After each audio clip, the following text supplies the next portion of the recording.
तो देखो आज के इस वीडियो में हम बात करने वाले केमिकल सेक्टर के एक ऐसे मल्टीबैगर कंपनी के बारे में जिसने यहाँ पे हमें 5 साल के अंदर 1000% से भी ज़्यादा के रिटर्न्स एंड पिछले 13 साल में 13000% से भी ज़्यादा के रिटर्न्स कमा के दिए थे। लेकिन स्टिल इन्वेस्टर पिछले 1 साल से इस कंपनी में बिल्कुल भी खुश नहीं है। And yes, we are talking about one of the top company of chemical manufacturing sector alkyl amines के बारे में। सो वैसे में अल्काइल एमाइड्स कंपनी के शेयर होल्डर्स के लिए एक सबसे बड़ी न्यूज़ के बारे में आज की इस वीडियो में डिस्कशन करेंगे। तो देखेंगे न्यूज़ क्या है, लेकिन उससे पहले मेक श्योर आपने स्टॉक मार्केट चैंपियंस चैनल को देखो सब्सक्राइब करना बिल्कुल भी मत भूलना।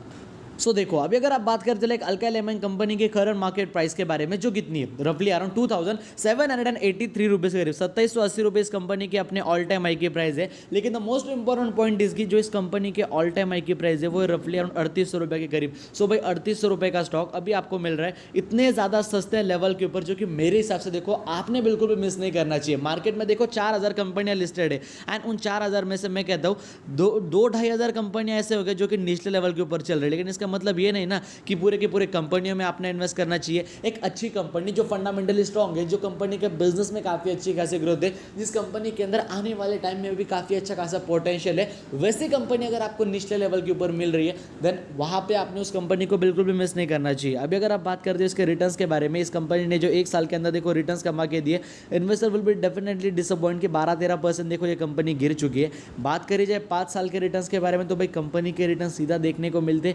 1000% के, क्योंकि अपने आप में ये काफ़ी बड़े रिटर्न है। 5 साल में 1000% के रिटर्न्स कमा के देना भाई अनबिलीवेबल चीज़ है। एंड मैक्सिमम की बात करते हो 13-14 साल हो चुके हैं मार्केट में लिस्टेड हुए एंड तब से लेकर अब तक कमा के दिए 13500% के around return. So no doubt definitely company के रिटर्न्स यहाँ पे हमें काफ़ी ज़्यादा तगड़े देखने को ज़रूर मिलते हैं।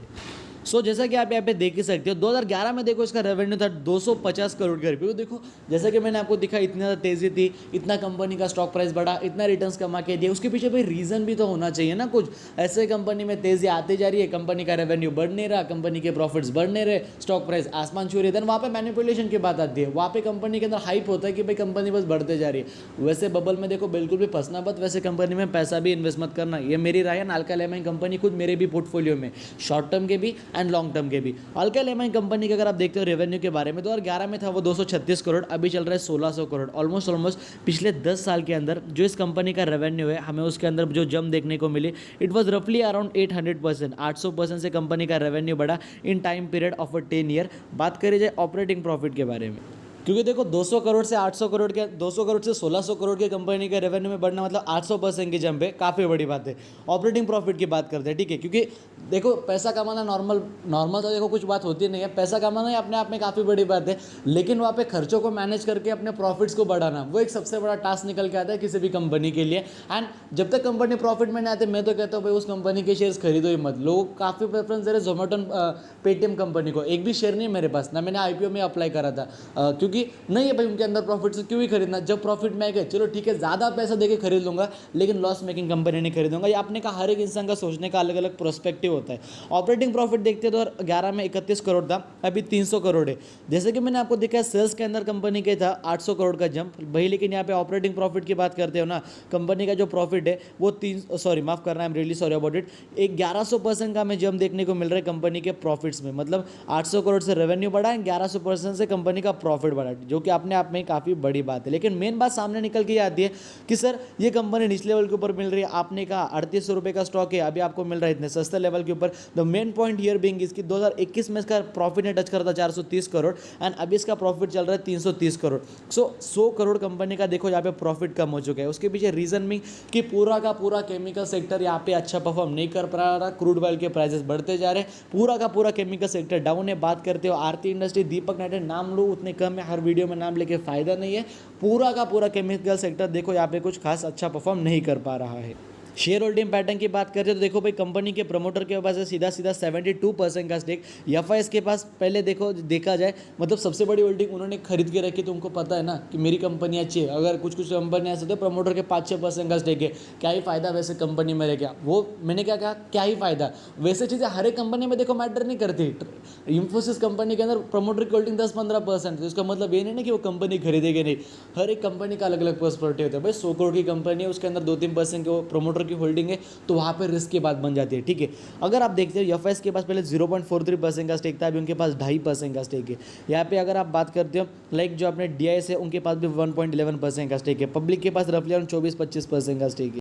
सो देखो अभी हम आ चुके हैं यहाँ पे बिजनेस टुडे के ऑफिशियल वेबसाइट के ऊपर। Alkyl amine share multibagger tag time to buy sell और होल्ड, क्या अल्काइल एमाइन कंपनी को अभी खरीदे या फिर अगर आपके पास शेयर है तो बेच दे, अगर आपके पास शेयर है तो फिर क्या उसे होल्ड करके रखे, आखिर अगर करना क्या चाहिए इस कंपनी के अंदर। सो यहाँ पे मोतीलाल ओसवाल देखो अपने आप में ये काफ़ी बड़े ब्रोकर है। सो यहाँ पे मोतीलाल ओसवाल का यहाँ पे मानना है कि भाई कंपनी को देखो ओवरऑल वो इस कंपनी को बाय करने की रिकमेंड, वो बाय करने को भी नहीं कह रहे, सेल करने को भी नहीं कह रहे। सो वैसे में आखिरकार इस कंपनी को वो टारगेट्स क्या दे रहे हैं भाई, चलो टारगेट्स की बात कर लेते हैं। So as you can see here Motilal Oswal का यहाँ पे मानना है इस कंपनी के अंदर पर्टिकुलरली उनका कहना है like financial services firm Motilal Oswal is neutral, उनका ना बाय करने की रिकमेंडेशन ना सेल, वो न्यूट्रल रह रहे इस कंपनी के ऊपर। लेकिन टारगेट देखो 3025 रुपये का दे रहे, ठीक है। हालांकि वो इस कंपनी के ऊपर न्यूट्रल है लेकिन टारगेट कितने का दिया, 3025 रुपये का, जो कि इस कंपनी के करंट मार्केट प्राइस अगर आप यहाँ पे फिलहाल भी कंपेरिजन करते हो तो मोर देन हमें 15% का ये अपसाइड टारगेट देखने को मिलता है, जो कि डेफिनेटली इन्वेस्टर्स के लिए भाई काफ़ी अच्छा खासा पॉइंट हो गया है, राइट।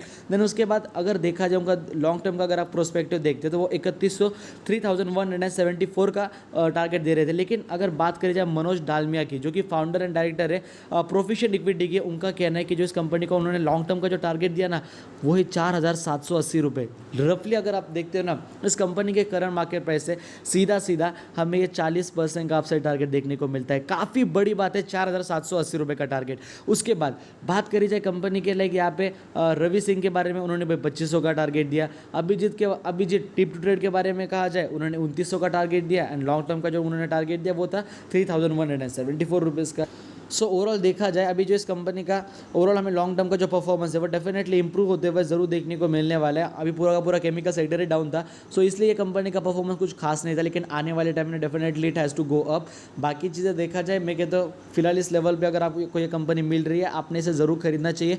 मैं अगर खुद बताऊँ ना, ये आरती इंडस्ट्री कंपनी भी मेरे पास है, नवीन फ्लोरिन भी है, आरती इंडस्ट्री भी है, दीपक नाइट्रेट भी है, अल्काइल एमाइंस भी है, ये 4-5 कंपनियाँ मेरे पास केमिकल सेक्टर की। आई थिंक 7 जो मेरा लॉन्ग टर्म का पोर्टफोलियो है, काफ़ी बड़ा पोर्टफोलियो, 3-4 पोर्टफोलियो, ठीक है। तो केमिकल सेक्टर के लाइक आरती इंडस्ट्री, दीपक नाइट्राइट, नवीन फ्लोरिन हो गई, यशो इंडस्ट्री हो गई, लक्ष्मी ऑर्गेनिक हो गई, ये इतने कंपनियाँ मेरे खुद पोर्टफोलियो के अंदर। आपको किस तरह 10-12 तो कंपनी होनी चाहिए, लेकिन इंसान के ऊपर डिपेंड करते हैं भाई आपका इन्वेस्टमेंट एपेटाइट कितना है, कितना बड़ा आप पोर्टफोलियो बना सकते हो, कितने अलग अलग पोर्टफोलियो आप मैनेज कर सकते हो। मैनेज करना काफ़ी बड़ी बात है, ठीक है। सो मैं कहता हूँ फिलहाल 2700 के लेवल पर डेफिनेटली इस कंपनी को खरीदो, कोई दिक्कत नहीं है। आने वाले टाइम में इसकी स्टॉक प्राइस ऊपर ही जाएगी, बस पूरा ये केमिकल सेक्टर डाउन था इसलिए इसका स्टॉक प्राइस पिछले 1 साल से नहीं बढ़ पाया, अदरवाइज ये कंपनी काफ़ी नीचे लेवल के ऊपर मिल रही है।